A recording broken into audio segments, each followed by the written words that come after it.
Hello, and welcome to the program.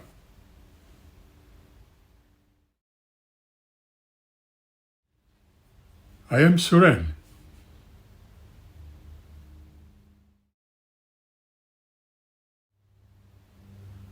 We will continue with our discussion about the subject which has been confirmed many times over by different communications with others, as well as through the psychic groupings, remote seers, and psychics in a worldwide community, but not necessarily just a general psychic, but rather those psychologically assessed, trustworthy ones.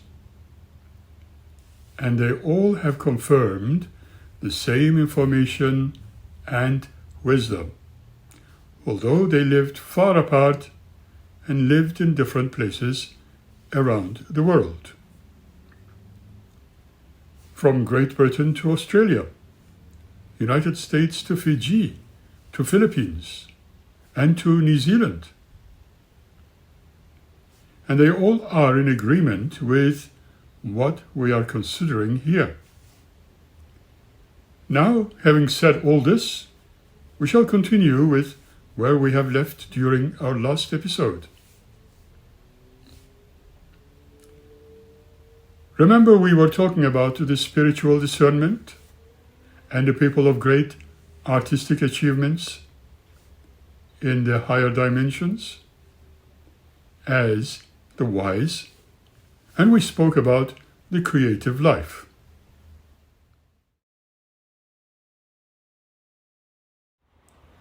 Here was an image just drawn from the young soul's memories and are considerably more beautiful than, but not unlike the country being illustrated in which he lived, and wherein his associates have also been knowledgeable. Of course, this country is not real or actual. It is a dream, and imagined by, but then again, to this person that we are visualizing it to be as real as it was. Let's say that his television set and his clock, which used to wake him up in the morning and summoning him to his work or to his office. Obviously, it presents more attractive appearance or presence than the little gray townships around the world. However, it is basically made up so of the same or familiar stuff, but possibly different from those other cities around the world, which this dream state or sequence, in here he eventually finds his associates and friends, even his own kin, and people from he truly loved. That is, if they have gone before him. However, that is not the physical side as you would know. Consider now that our imagined person is in familiar surroundings or in an environment where everything to him is very physical. It is made of the material or the 3D world and do not arouse his natural timidity. Let us consider that he is, in a sense, a simple person, a simple soul who had led a respectable life. Let's say that he lived in moderation. He really used his years of his life in a certain place on earth very well. Obviously, after parting with his physical body again, occupying surroundings or environment within which, to a great extent, he is familiar, and facing yet another existence with some other characteristics. However, in reality, it is not even similar. It is during this period of change, which may be fast or slow for him, and hopefully very interesting. Indeed, his life in the world, dating from, let's say, 1800s to 1900s, corresponded with the germinating life of seed in the earth. He reaches eventually the end of his term of years and passes into another life, and must imagine now that he has been given some items of interest, as well as some little plants, and he places them in the garden.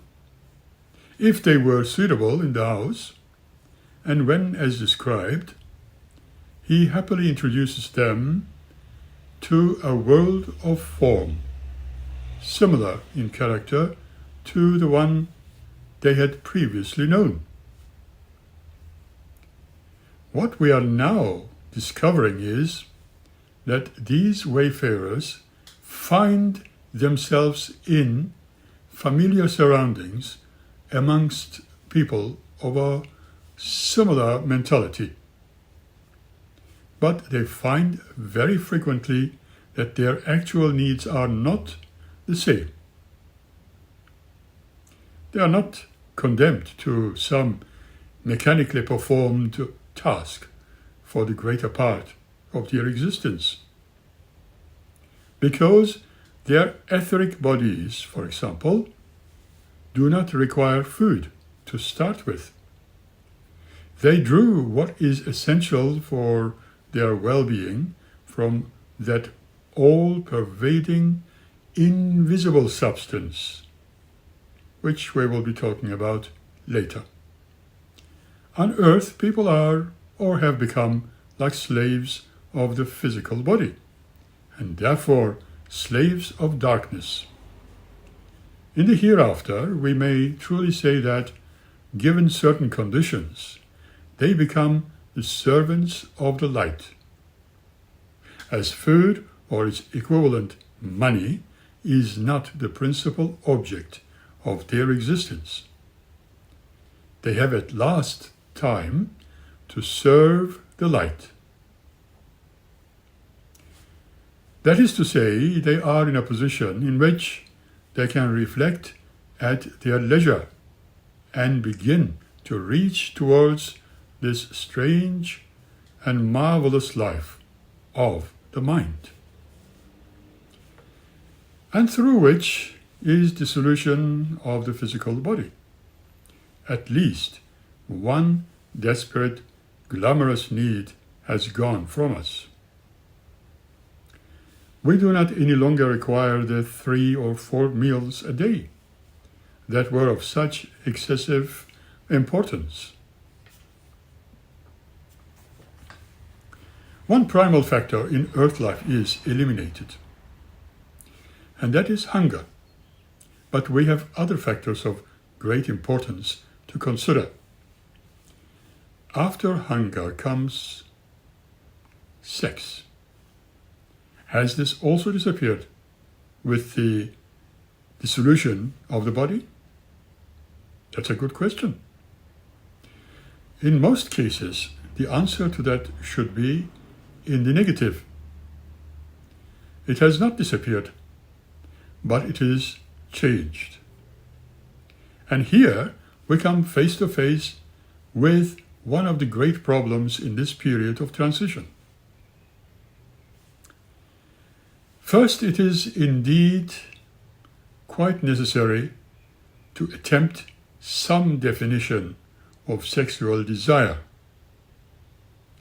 As we all know, it takes many forms. Alas, some of these are perverted. Let us deal now with these perversions first, and so we shall consider what man calls sin, if religiously inclined. Cruelty perhaps cuts more deeply into human nature than any other concern, like sex-oriented perversion. It marks the human soul, scars it more deeply than almost any other vice. The cruel man who has changed his natural craving for affection into a longing to give pain to others necessarily finds himself in a world here where he cannot satisfy this craving. He has probably pondered about it during all his life, and so it has become an integral part of his soul. In the new life, he has not, for a time at any rate, the power to inflict pain on anything living. This means, for him, with his greatly increased mental powers and terrible stress or distress, he goes about seeking whom he may devour and finding naught. The misery of such an unsatisfied state is largely of a mental character. What use to him is a world of light and beauty, while still this foul earth longing is unsatisfied? For this unfortunate person, there is only one release from his mental purgatory, and until he can find a way of escape, until there is an actual change in his cold, cruel soul, he will remain in outer darkness. Christ spoke of that outer darkness as being the lot of sinners. By just saying, he did not imply darkness as we know it, but the darkness recognized by the senses. He actually meant a darkness of soul and mental distress, a perverted desire that cannot find its satisfaction. Eventually, this individual faces up to his own misery, to his vice, and then the great change comes. He is put in touch with a portion of the great memory which Apostle John has called the Book of Life. He becomes aware of all the emotions roused in his victims by his acts. He enters into a small part of the mighty superconscious memory of his generation, which hovers near the earth. No pain, no anguish he has caused is perished. All has been recorded and registered. He has now a kind of existence that makes him sensible of it. Once he has drifted into touch with the web of memory that clothed his life and the life of those who came into contact with him on earth. The history of the cruel man in the hereafter would probably make a book, which we are not permitted to write, as it was said before. I can only briefly add that his soul or mind becomes gradually purified through his identification with the sufferings of his victims he needs to face. Let's go back to the subject of our illustrated man in order to explain what is meant by Christ's statement that the sinner is cast into outer darkness, where there is wailing and gnashing of teeth. It really is a mental darkness into which the sinner plunges. His own perverted nature has drawn this suffering upon himself. He had free will, the power to choose, and temporarily, at any rate, he chose this mental darkness in the afterlife. Let us take, for example, a man or if you prefer, a woman, who has led an immoral life on earth. Here we may borrow a saying of the angel who appeared to John: "He that is filthy, let him be filthy still." So the man who comes into his life with a sex history of a reprehensible kind finds, when he enters the kingdom of the mind, that as his mental perceptions are sharpened, so his predominant mental desire is intensified, his mental power being far more considerable. He can, in truth, at will, summon to himself those who will gratify this overdeveloped side of his nature. Others of his kind will gravitate to him. And for a time, these beings live in a sex paradise. But bear in mind that it is created by their mental makeup, by their memories, and their imagination. They seem to yearn still for gross sensation, not for that final life, which is the spirit of sexual love, that perfect friendship, without the gratification of the grosser feelings. They obtain it in abundance, and there follows a horrible satiety. They come to loathe what they can obtain in excess and with ease. And then they find it extraordinarily difficult to escape from those who share these pleasures with them. A murderer, too, comes into the category of such folk. It is a sudden perverted desire, a lust for cruelty, which leads in many cases to murder. The last state in illusion land might be termed the purgatorial state. Obviously, it is extremely painful to realize the misery of satiety, to come to the end of the desired pleasure. There is one greater misfortune than the non-realization of the heart's desire, and that is its realization. For human beings are so constituted that they are almost invariably seeking a false dream, a will of the wisp, and no permanent content can be obtained from its fulfillment.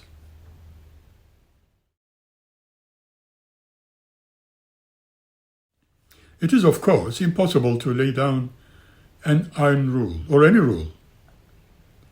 Each individual has a different experience from each other individual in Hades and illusion land. In certain cases, he is not given the power to satisfy his desires.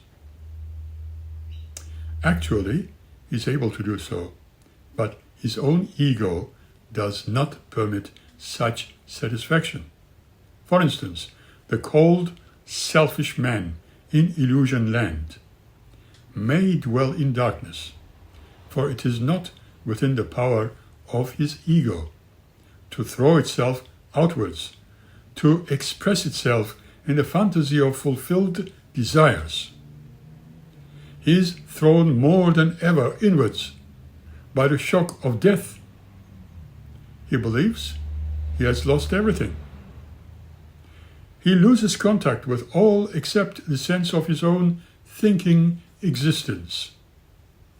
A nightmare of darkness prevails for a time, prevails as long as it lives within his morbid sense of loss, within his desire, which is merely to gratify himself alone, without any regard for others.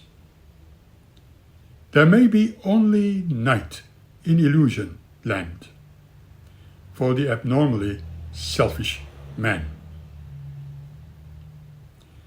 Nearly every soul lives for a time in the state of illusion. The large majority of human beings, when they die, are dominated by the conception that their particular experience of substance is the only reality. They are not prepared for an immediate and complete change of outlook. They patiently yearn for familiar, though idealized surroundings. Their will to live is merely to live, therefore in the past. So they enter that dream, the illusion land. For instance, if our illustrated person, who represented the unthinking man in the street, would probably desire a glorified brick villa in a glorified suburb. So he finds himself the proud possessor of that current century atrocity. He naturally gravitates towards his acquaintances, all those who were of the like mind. On earth, he may have longed for a superior brand of wine. He can have the experience of drinking this brand. He wanted to play golf, so he plays golf. He wanted to play football, so he does so. But he's merely dreaming all the time, or rather living within the fantasy created by his strongest desires on earth. After a while, this life of pleasure ceases to amuse and content him. Then he begins to think and long for the unknown, long for a new life. He's at last prepared to make the leap in his evolution, and this cloudy dream vanishes. The communicator from the other dimension speaks of the consciousness, and he informs the listener. On earth, consciousness is as a lamp lit each morning when you awake. Where if you are in poor health, the flame is feeble. If you are young and vigorous, it flares up and seems to illumine every material object you face, giving to it special and happy radiance surrounding you. This daily consciousness changes according to age and experience. From one year's end to another, it is never quite the same, though you probably do not notice it, almost imperceptible changes. It is that ego which sees, touches, hears, and is aware of the material world. We have already spoken that this fantastic being is a sum in arithmetic.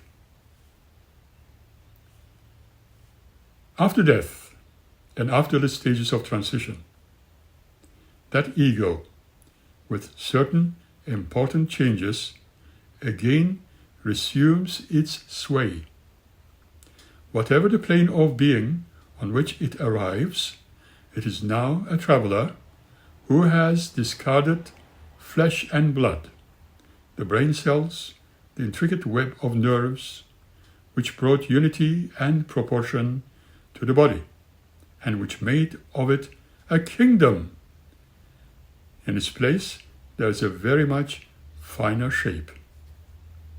This shape also possesses its means of communication, and these feed the new structure of very subtle atoms. It is, as mentioned before, a structure so rare, so fine, that it is invisible to the earthy and physical eye, in humans anyway, and eludes the finest instruments of the scientists. Actual pain is not felt in any of the parts of this new image of man. For now, his mind has greatly increased its powers. And though it may experience pain in the spiritual or intellectual sense, such happens to be its control of the outward form belonging to him.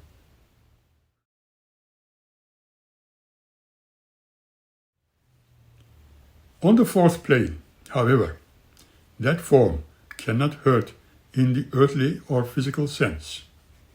Therefore, it cannot be, in any respect, the ruler.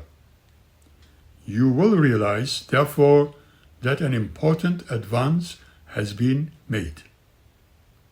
On the other hand, man has still to pass through many states, to experience numberless lives before he draws near the goal, before he reaches out towards some fulfillment. Roughly, we can define his consciousness for the greater part of his journey as follows: spirit or higher soul, ego or lower soul, and their manifestation in form.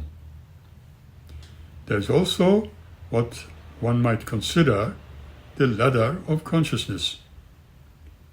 The rungs of the ladder represent the various lives from the alleged beginning to the final achievement, though it is not for us to say that there is any finality. When we use the term final, it is merely to indicate the limits of one's vision.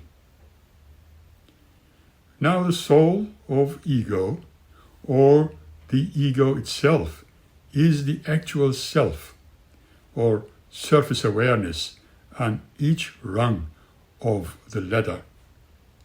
The spirit is the light from above and illuminates every rung of the ladder, embraces the whole. The soul then is merely the part, gatherer of experiences, the representative of the mysteries behind all life. The higher the ego climbs on the ladder of consciousness, the nearer it draws to other kindred souls. We have already spoken about it, that there may be thousands, 100 or merely 20 souls, all fed and nourished by the same one spirit. Consciousness of souls increases on the higher levels of existence. In time, they are able to enter into the other souls' memories, perceive their experiences, and be sensible of them, as if they were theirs. Mind becomes communal in the last stages. For the spirit, the unifying principle is tending all the time to produce greater harmony, and therefore greater unity. These various individuals are merging more and becoming one in experience and in mind, and thus attaining to undreamt of levels of intellectual power. On the lower rungs of this ladder of consciousness dwell those souls who still cling to human habits of thought, to the earthly personality, to their own individual line of thought. Some of them have been extremely learned, but knowledge does not make a wise man. A great Indian yogi, a Chinese sage, a learned or holy Christian father may dwell for eons of time within the third and fourth super-terrestrial states. They are typical representatives of soul man, and they have his shortcomings. They cling to the line of thought which was theirs on earth, so they remain sadly individualized in it. They are caught in its dream and snared in the many errors thereof. For instance, the Indian yogi and Chinese sage may still seek only to follow the aspiration of their particular belief or philosophy, the freeing of the soul from matter, ecstatic contemplation of the universe. They appear to gain their aspiration, but in consequence, they abide merely on one of the lower rungs of the ladder. They believe that they have attained to nirvana, that they have passed out yonder, entered into the mystery of God, but they have done nothing of the kind. They are still individualized, still clinging to their blissful little dream created when they were on earth. They are living in the stagnant pond. They are progressing neither up nor down. They have no contact with the material aspect of the universe, and the state of alleged ecstatic contemplation narrows and limits experience, confines them still in the prison of their own ego.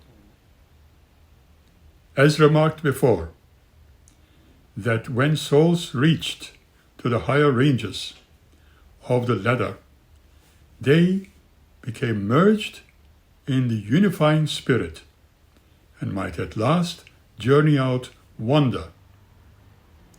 At last, the journey out yonder, I should say, enter into the mystery of God. In so doing, they slow form and no longer express themselves in an outward appearance. But these spirits who pass out yonder do not dwell in ecstatic contemplation, as does the sage or the yogi. They are, though formless, in contact with the whole of the material universe. An incredible activity of a spiritual and intellectual kind is theirs. For now they share in the timeless mystery. Now they are in the true nirvana, in the highest Christian heaven, if you like. They know and experience the Alpha and Omega of the material universe. The chronicle of all planetary life, the history of the earth from the beginning to the end are theirs. Truly, they are not merely heirs, they have become inheritors, indeed and in truth, of eternal life. You are, as you climb the long ladder of consciousness, a sum in arithmetic. When you pass out yonder, you become the whole. The spirit which lights up the ladder is an individualized thought of God. One may have thought that it may dwell within its own life, or that may still be in intense and direct contact with God, when that thought contacts directly the human ego. Spirit man is a human being of whom perhaps a few score have appeared on earth since time began. He differs from others in that his spirit retains that intense and direct inspiration from God, when it enters into time and communicates with the incarnate man. Therefore, spirit man alone has expressed eternal truth, either in his life or in his words. When his physical body dies, he dwells in Hades, but he does not tarry in illusion land. Swiftly he passes up the rungs of the ladder. Easily may he become one with the Father, for even while on earth he has known the Father, having drawn his inspiration from the imagination of God.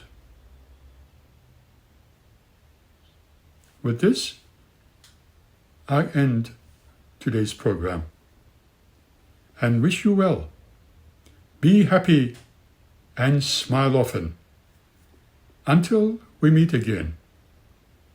Thank you.